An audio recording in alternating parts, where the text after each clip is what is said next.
You're listening to the Hidden Killers podcast with Tony Brueski, featuring former federal prosecutor and president of West Coast Trial Lawyers, Neama Rahmani.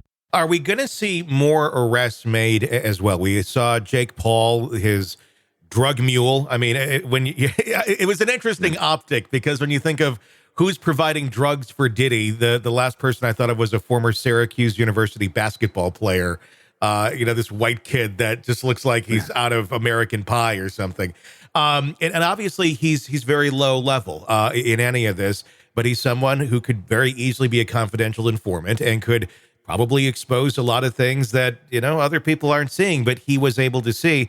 But what about, not just him? We have, Diddy's staff. There's a lot of allegations, especially in the Rodney lawsuit, the civil lawsuit, that talks about his staff being complicit in a lot of these things, and some other unnamed artists as well. Cuba Gooding Jr., of course, was in there, but there was a lot of, Jane Does, John Does, and unnamed people that, it's Diddy. There's people associate with him. A lot of big name people have associated with him over the years.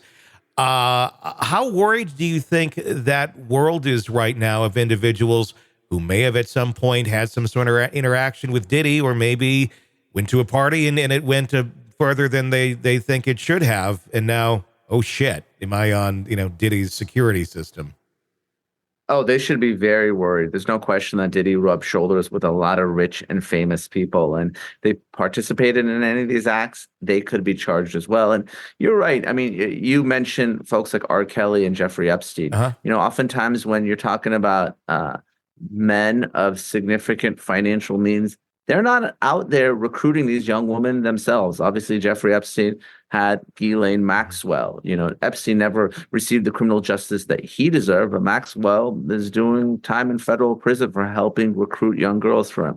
Obviously, R. Kelly was charged in a RICO conspiracy, and there are all sorts of individuals in his inner circle that helped them. And I think probably the person that should be most worried is his chief of staff, Christina Khorram. She's named in the Little Ron lawsuit as someone that helped allegedly recruit these young girls. She's a woman herself, and that's not uncommon. But even his kids, Justin is named as a potential recruiter, and there's a lot of individuals. If you look, whether they're the money guy, the drug guy, it's potentially its own criminal enterprise here, Tony. It's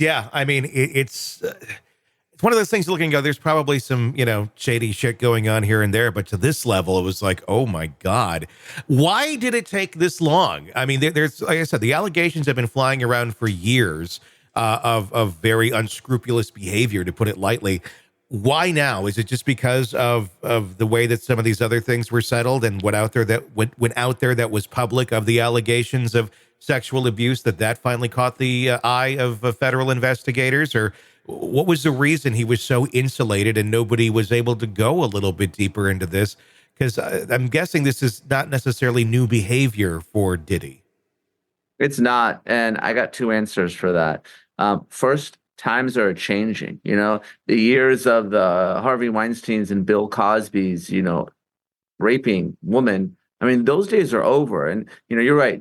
These allegations may have been the worst kept secret in the music world, or maybe R. Kelly was the worst kept secret. But, you have documentaries, you have, political pressure, you have public pressure. Every prosecutor is either elected or appointed by someone who is, and they are taking these types of cases a lot more aggressively. Before, there was some hesitation, if you're relying on the testimony of one or more victims. Obviously, a lot of this sexual abuse happens behind closed doors.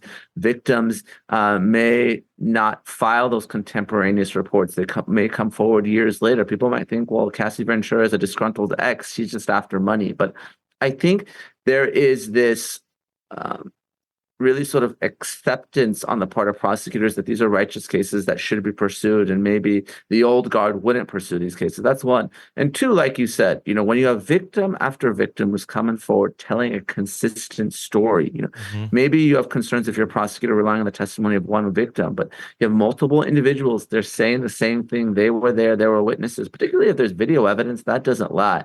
I think that's the evidence that you need to prosecute someone like Diddy, because look, we know he has essentially unlimited means. He's already hired very good defense team. I know his lawyer, Aaron Dyer, fantastic. He used to work with him, former federal prosecutor. So I think if you're a prosecutor here, you really want to kind of come correct and make sure that, you have all those T's crossed, all those I's dotted before you bring an indictment, because Diddy's not going to go down without a fight. What do you think his attorney is saying to him right now as he, sits there and kind of plays the waiting game? Yeah, I think they're trying to build that defense team because, again, I think they're anticipating the indictment. And look, Diddy has beaten charges before. There was a nightclub shooting with Jennifer Lopez, right? He was acquitted in that case. So firearms charges, bribery. He was alleged to have, bribed one of his security guards to take the fall. So he's going to fight. I don't think he's going to take any type of deal. I don't think the Fed's going to offer any type of deal that he'll accept. So this might be another dream team type situation. I'm not saying the result's going to be the same, but Diddy's lawyers are probably preparing to get the team together because this is going to be a big fight. It's going to be, it's just crazy. And it's going to be crazy to see how many other people are brought down as well in this process. And hopefully rightfully so. Get some of these people out of there that have been part of the old guard and that old world that is slowly eroding and falling apart, thank goodness, but shocking nonetheless. Neama Rahmani, thank you for coming on and giving us your insight and talking about the helicopters flying over your house. Exactly. They flew to Diddy. Couldn't get any closer. Yeah. Fortunately, I'm just a witness in the case. My house isn't nearly as big as Diddy's, and I've never been there. But but like you said, you mentioned Cuba Gooding Jr., Prince Harry's been mentioned. Yeah. Ashton Kutcher just got a subpoena, reportedly, the Daily Mail. I don't know if it's a criminal subpoena, grand jury subpoena, or a subpoena in a civil case. So there's a lot of folks that are going to be dragged into this, Tony. I think this is just the beginning. A lot of people with knowledge that probably haven't spoken, but now feel that they can. That weight and that pressure might be off. So it's going to be interesting. We'll see. Cat Williams, he was the one that called it. So yeah, you're right. You're exactly right. You're right. All right, my friend. It's great seeing you. I hope to see you again here soon sometime, and probably we'll talk more about this because God knows this isn't ending anytime soon.